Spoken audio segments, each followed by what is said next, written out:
तो मूवी की शुरुआत होती है निक वॉकर से, जो रात को अपने गार्डन में गड्ढा करके ये सोना उसमें छुपा रहा था। साथ ही उसने उस सोने के ऊपर एक पौधा भी लगाया ताकि बाद में सोना आराम से मिल जाए। अगली सुबह जब वो सो रहा था तभी उसकी वाइफ जूलिया उसके साथ वर्कआउट करने आ गई। जहाँ निक ने उससे पूछा कि क्या तुम्हें ये छोटा सा घर पसंद है, तुम्हें एक लंबा घर नहीं चाहिए। जूलिया ने कहा कि जो तुम्हारे पास है मैं उसी में खुश हूँ, मुझे कोई दूसरा लंबा या चौड़ा घर नहीं चाहिए। अब ये दोनों वर्कआउट करके अपने अपने काम पर निकल गए। तब हमें पता चला कि निक एक पुलिस ऑफिसर है और वो रात वाला सोना भी चोरी किया हुआ ही सोना था। निक ने पुलिस स्टेशन में पहुंचकर अपने दोस्त बॉबी को बताया कि यार मैं वो चोरी का सोना वापस दे दूंगा, क्योंकि मेरी बीवी को इस इलीगल सोने के बारे में पता चला तो वो मुझे छोड़कर चली जाएगी। ये सुन के पहले तो बॉबी ने कहा, अरे नहीं यार, ये तो हमारी ऊपर की कमाई है जो हमारे फ्यूचर में काम आएगी। लेकिन निक के ना मानने पर बॉबी ने कहा, चल ठीक है, मैं भी अपना सोना वापस दे दूंगा। तभी वहाँ एक ऑफिसर ने आके बताया कि जल्दी चलो भाई, हमें गैंगस्टर को पकड़ने जाना है। अब ये फुल बंदे वगैरह लेके उस गैंगस्टर की लोकेशन पर पहुंच गए, जहां निक बढ़िया तरह से गैंगस्टर्स के चेलों को मारते हुए आगे बढ़ रहा था कि तभी अकेले में आकर बॉबी ने निक पर ही शूट कर दिया, क्योंकि वो सारा सोना अकेले ही हड़पना चाहता था। कहते हैं ना दोस्तों, भरोसे वाले ही अक्सर। खैर जाने दो। अब जब निक की आंख खुली तो वो हैरान रह गया, क्योंकि सब कुछ रुका हुआ था और तभी वो पापा की परी बनकर आसमान में चला गया। आसमान में उसको एक एनर्जी ने खींचकर हॉट सीट पर बैठाया, जहां निक का स्वागत इन मोहतरमा लाना ने किया। लाना ने अपना रसना पीते हुए निक को बताया कि वेलकम टू RIPD, मतलब रेस्ट इन पीस डिपार्टमेंट। यहाँ वो लोग आते हैं जिनको लाइफ में कुछ करना तो था, लेकिन यमराज ने उनकी पहले ही टिकट काट दी। फिर उसने बताया कि तुम्हारे पास तो पुलिस ऑफिसर होने का कोटा भी है, इसलिए तुम खुद डिसाइड कर लो कि स्वर्ग में जाओगे या फिर RIPD ज्वाइन करोगे। बाकी अगर तुमने RIPD ज्वाइन कर ली तो तुम अपने शहर में जाके हमारे लिए काम कर सकोगे। निक ने सोचा कि ऐसे तो मैं अपनी बीवी जूलिया से दोबारा मिल सकूंगा, इसलिए वो RIPD को ज्वाइन करने के लिए मान गया। ये सुनकर लाना ने उसे हथकड़ी दी, जिनको छूते ही इस पर फ्री में एक RIPD का टैटू बन गया। लाना ने निक को और भी चीजें बताई कि धरती पर काफी मॉन्स्टर्स यानी डेड्रॉस इंसानों के भेष में रहते हैं। तभी निक की मुलाकात रॉय से हुई, जिससे हाथ मिलाते हुए रॉय बोला, हाथ धोकर आओ पहले। असल में रॉय ही निक का धरती पर पार्टनर बनने वाला था। अब रॉय निक को वॉशरूम के रास्ते धरती पर ले आया, जहां सबसे पहले निक जूलिया को देखने पहुंचा, जो निक के अंतिम संस्कार पर रो रही थी। अपनी पत्नी को दुख में देखना कम था कि ये हरामी देवरों की वाइब वाला बॉबी भी जूलिया को सहारा देने लगा, जिसे देखते ही निक जूलिया से मिलने पहुंचा। लेकिन जूलिया तो निक को देखते ही बोली, अरे आप कौन है भैया। ये सुनते ही निक का दिमाग बावली खेल गया, इसलिए वो रॉय के पास जाकर उससे पूछने लगा कि ये सब क्या चक्कर है, मेरी बीवी ही नहीं मुझे जानती। तब रॉय ने उसे बताया कि पता है तुम अभी कौन हो। फिर उसने निक की न्यू आईडी दी, जिसमें वो एक चाइनीज अंकल से बदल चुका था। और रॉय की आईडी देखोगे, देखो। खैर अब ये दोनों अपने मिशन पर निकले, जहां रॉय ने बताया कि हमें धरती पर छुपे हुए डेड्रोस को पकड़ना है, जो मरने के बाद मॉन्स्टर्स में बदल जाते हैं। साथ ही उसने बताया कि उन्हें पकड़ने के लिए हमें उनके सामने कुछ खाना होगा, तब डेड्रोस खुद को रोक नहीं पाते और अपने असली रूप में आ जाते हैं। तभी उनका एक्सीडेंट होने वाला था, लेकिन क्या वो एक्सीडेंट बातों की वजह से होता? अरे नहीं जी, एक्सीडेंट तो रॉय भाई साहब का ध्यान भटकने की वजह से होने वाला था। खैर अब वो एक होटल में पहुंचे, जहां उन्होंने एक स्टैनली नाम के डेड्रोस के कमरे को ढूंढ लिया। उसका दरवाजा नॉक करके उन्होंने कहा कि सावधान रहें, सतर्क रहें और हमें कमरे में अंदर आने दें। उसके रूम में आकर रॉय आराम से बैठकर स्टैनली के सामने कौवा बिरयानी खाने लगा। ये देखकर शुरू में तो स्टैनली को कुछ नहीं हुआ, लेकिन एकदम से स्टैनली के तो हाल ही बदल गए। अरे ये क्या बवाल है भाई। रॉय ने निक से कहा कि इसको हथकड़ी लगाओ, लेकिन हथकड़ी लगाते हुए निक के हाथ डर के मारे कीर्तन करने लगे, जिस बीच ये बवाल निक को धक्का देकर वहां से भागने लगा। भागते हुए स्पाइडरमैन बनने के चक्कर में वो बिल्डिंग से ही कूद गया।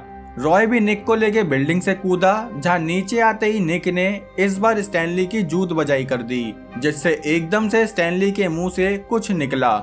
तभी रॉय ने स्टैनली को शूट कर दिया। निक को वो सोना देखकर याद आया कि उसने भी इसी तरह का सोना अपने गार्डन में दफनाया था। लेकिन रॉय ये सुन के बोला कि तुम्हारी पिछली जिंदगी के कलेश का इस जिंदगी से कोई लेना देना नहीं है, और वो दोनों RIPD ऑफिस में आ गए, जहां उन्होंने वो सोना एज अ एविडेंस जमा करा दिया। लेकिन निक को समझ नहीं आ रहा था कि एक डेड्रोस उसके गार्डन से सोना क्यों चुराएगा, इसलिए उसने रॉय को मना लिया कि हम इस मामले की और इन्वेस्टिगेशन करें। अब अगले दिन ये दोनों इस बंजर जमीन से मिलने पहुंचे, जो बेमतलब में ही हवा में उड़ रहा था। तभी निक ने उसकी ढपली बजाई और उसे वो गोल्ड देते हुए पूछा कि क्या इसमें कोई खासियत है। गोल्ड का वो टुकड़ा देखकर टकले भाई साहब ने बताया कि आपका तो किसी ने पागल बना दिया, क्योंकि ये सोना तो नकली है। ये सुनकर निक ने वो मेटल उसी आदमी को दे दी, पर असल में ये उसकी चाल थी, क्योंकि जब वो दोनों कार में बैठे तो उन्होंने देखा कि वही आदमी किसी से मिलने निकला। तभी वहाँ बॉबी ने आकर उस आदमी से वो गोल्ड ले लिया। रॉय को भी पता था कि बॉबी ने ही निक को अपनी गन पर पिक किया था। अब इन दोनों ने बॉबी का पीछा किया, जहाँ बॉबी निक के घर जूलिया के लिए नान खटाई लाया था। बॉबी जूलिया से पूछने लगा कि क्या निक मरने से पहले तुम्हारे लिए कुछ लाया था। जूलिया ने कहा कि ऐसा कुछ खास तो नहीं, लेकिन हाँ, निक ने मेरे लिए एक पौधा लगाया था। ये सुनकर बॉबी जूलिया के साथ गार्डन में आया और उस पौधे के नीचे से वो सोना निकाल लिया। उसने जूलिया को बताया कि निक ने ये सोना चुराया था और मैं तो बहुत ईमानदार हूँ, इसलिए ये सोना मेरी कस्टडी में रहेगा। ये देखकर रॉय ने निक की गुद्दी पर बंदूक रखी और बोला कि ओ अच्छा, अब तक मेरा पार्टनर एक चोर था।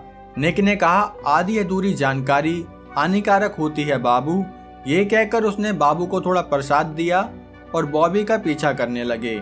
जहां बॉबी एक बिल्डिंग में आया, तभी बिल्डिंग में पनीर जैसा बंदा आ गया, जिसे देखते ही रॉय को उस पर शक हुआ। बॉबी ने भी इस आदमी से मिलकर उसे एक ब्रीफकेस दे दिया। रॉय समझ गया कि आदमी जरूर एक डेड्रॉस है, इसलिए वो दोनों उसे कोने में ले गए और उससे उस ब्रीफकेस के बारे में पूछने लगे। लेकिन उस आदमी ने उन्हें कुछ नहीं बताया। उल्टा वो तो आदमी से आदि मानव बन गया और भालू बन के भागने लगा। ये बकासुर भाग ही रहा था कि तभी रॉय ने उसकी डिग्गी में अपना इंजेक्शन घोंप दिया, लेकिन तब भी उस डेड्रॉस ने रुकने का नाम नहीं लिया।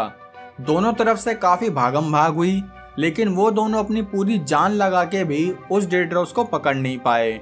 जिसके बाद वो RIPD ऑफिस पहुंचे, जहाँ श्रीमती लाना उन पर गुस्सा करने लगी कि तुम दोनों एक डेड्रॉस को नहीं पकड़ पाए। तभी इस लंबी सी पाइपलाइन से दूध की बाल्टी आई, जिसमें एक साड़ी के बराबर लिस्ट थी। उस लिस्ट से लाना ने इंफॉर्मेशन दी कि वो गोल्ड कोई नॉर्मल गोल्ड नहीं, बल्कि नरक की टनल खोलने का गोल्ड था। साथ ही उस गोल्ड से वो लोग नरक की टनल खोल देंगे, जिससे सारे डेड्रॉस नरक से आजाद होकर सीधे धरती पर आ जाएंगे। बाकी तुम दोनों उस डेड्रॉस को रोक नहीं पाए, इसलिए सजा के तौर पर तुम्हारे पास सिर्फ 24 घंटे हैं। जो करना है कर लो, क्योंकि 24 घंटे बाद तुम दोनों ही डिलीट हो जाओगे। ये सुन के निक सबसे पहले जूलिया से मिलने पहुंचा और उसे ऐसे टच किया जैसे वो पहले वर्कआउट के समय करता था। जूलिया को भी फील हुआ कि ये निक ही है, लेकिन जैसे ही उसने अपनी आंख खोली तो इन चिच्चा की शक्ल देखकर वो वहां से भाग गई। ये देखकर रॉय ने निक से कहा, अरे भाई मान क्यों न लेता कि तू उसकी जिंदगी से जा चुको है, बार बार छोरी के दौरे आके उसे दुखी और कर दे। रे भाई उसको अपन जिंदगी में आगे बढ़ने देगो के ना। ये सुनकर निक को बहुत गुस्सा आया और वो रॉय को उल्टा सीधा सुनाने लगा, जिससे रॉय नाराज होकर नदी के किनारे ढोल मजीरे वाला बन गया। थोड़ी देर बाद निक ने रॉय के पास आकर उससे सॉरी बोला और फिर वो दोनों अपने मिशन को पूरा करने के बारे में डिस्कस करने लगे। उन्हें यकीन हो गया कि बॉबी जरूर एक डेड्रॉस है, क्योंकि उसने ही दूसरे डेड्रॉस को वो ब्रीफकेस दिया था। यहाँ बॉबी भी एक आदमी से मिला और तभी हमें सूत्रों से पता चला कि बॉबी भी एक डेड्रॉस ही है। अगली सुबह जूलिया ने बॉबी को फोन करके बताया कि वो चाइनीज अंकल शायद निकी है। बॉबी जो आरआईपीडी के बारे में सब जानता था, इसलिए वो समझ गया कि शायद आरआईपीडी ने निक को धरती पर वापस भेज दिया। इसलिए वो बोला कि मैं अपने असिस्टेंट भेजूंगा, तुम उनके साथ आ जाना, फिर हम दोनों बैठकर बात करेंगे। तभी यहाँ निक और रॉय भी बॉबी को पकड़ने पहुंच गए।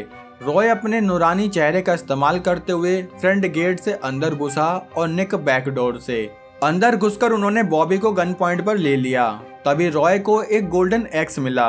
बॉबी ने ये देखकर अपनी नाकामयाब कोशिश को अंजाम दिया, लेकिन तब भी रॉय और निक उसे आरआईपीडी ऑफिस में ले आए, जहां बॉबी के पास एक डिवाइस था जिसकी मदद से उसने पूरा आरआईपीडी ऑफिस फ्रीज कर दिया। और उसी बीच ये सारे डेड रॉस यहाँ से भागने लगे। भागते हुए उन्होंने वो गोल्डन एक्स भी ले लिया, जिससे वो नरक की टनल खोलने वाले थे। यहाँ रॉय ने काफी कोशिश करके उस डिवाइस पर शूट किया, लेकिन तब तक वो डेड रॉस यहाँ से भागकर धरती पर आ चुके थे, जिसके बाद ही उन्होंने टनल को खोलने की तैयारी शुरू कर दी। यहाँ रॉय और निक भी जल्दी से धरती पर आए, जहाँ उनकी लड़ाई इन डेड रॉस से होने लगी। तभी उन्होंने देखा कि सारी आसपास की चीजें एक होल की तरफ अट्रैक्ट हो रही हैं, तो उन्हें ये जानना था कि आखिर इस होल में क्या है। इधर बॉबी ने अपने आदमी भेजकर जूलिया को भी बुलवा लिया। दूसरी तरफ डेड रॉस और निक रॉय की खतरनाक चेस चल रही थी। जूलिया भी जैसे ही बॉबी से मिलने पहुंची, बॉबी ने उसे अपना असली रूप दिखा दिया कि वो भी एक डेड रॉस है। रॉय और निक भी उस टनल वाली जगह पहुंचे, जिस बीच उन्होंने काफी डेड रॉस का सामना किया। यहाँ बॉबी ने उस डिवाइस में गोल्डन एक्स को लगा के वो टनल खोल दी, जिसके बाद एक ह्यूमन सेक्रीफाइस करने के लिए उसने जूलिया को चुना। पर तभी पीछे से रॉय और निक वहां पहुंच गए। उन दोनों को देखकर बॉबी ने जूलिया की कमर में वो रॉड घुसा दी और फिर शुरू हुई आरआईपीडी और डेड रॉस के बीच फाइट। बॉबी ने वो टनल खोल दी थी, इसलिए रॉय सबसे पहले उस टनल को बंद करने लगा, क्योंकि ये सारे डेड रॉस टनल से धरती पर आने वाले थे। रॉय को कुछ नहीं सूझा तो उसने वायर से एक ट्रक को बड़ी मुश्किल से उस डिवाइस पर गिरा दिया, जिससे फाइनली टनल बंद हो गई और सारे नरक से आ रहे डेड रॉस की घर वापसी हो गई। इधर टनल बंद होते ही निक ने बॉबी का कांड कर दिया और भाग के जूलिया के पास आया, लेकिन ये क्या, टाइम फिर से रुक गया, जैसे जूलिया भी अपना आखिरी समय देख रही हो। यहाँ निक ने कहा कि सॉरी जूलिया, लेकिन शायद अब तुम्हें लाइफ में आगे बढ़ना होगा। और तभी जूलिया को होश आया कि वो तो हॉस्पिटल में है। यहाँ डॉक्टर, जो कि हॉट सीट वाली लाना ही थी, उसने निक को बताया कि जूलिया अब ठीक है। उन दोनों की सजा भी माफ हो गई कि वो दोनों अब डिलीट नहीं होंगे और उन्हें एक नए मिशन पर भेज दिया गया, जहाँ निक की दोबारा से आइडेंटिटी चेंज हुई और हमारा निक अब निक्की बन गया। निक्की से याद आया दोस्तों, मुझे टिक्की बहुत पसंद है, लेकिन टिक्की के लिए चाहिए पैसे, और YouTube मालिक मुझे पैसे तब देंगे जब आप चैनल को सब्सक्राइब करोगे, साथ ही वीडियो को लाइक कमेंट करके बताओगे कि कहानी कैसी लगी। बाकी हम मिलेंगे हमारी अगली वीडियो में, तब तक के लिए जय हिंद।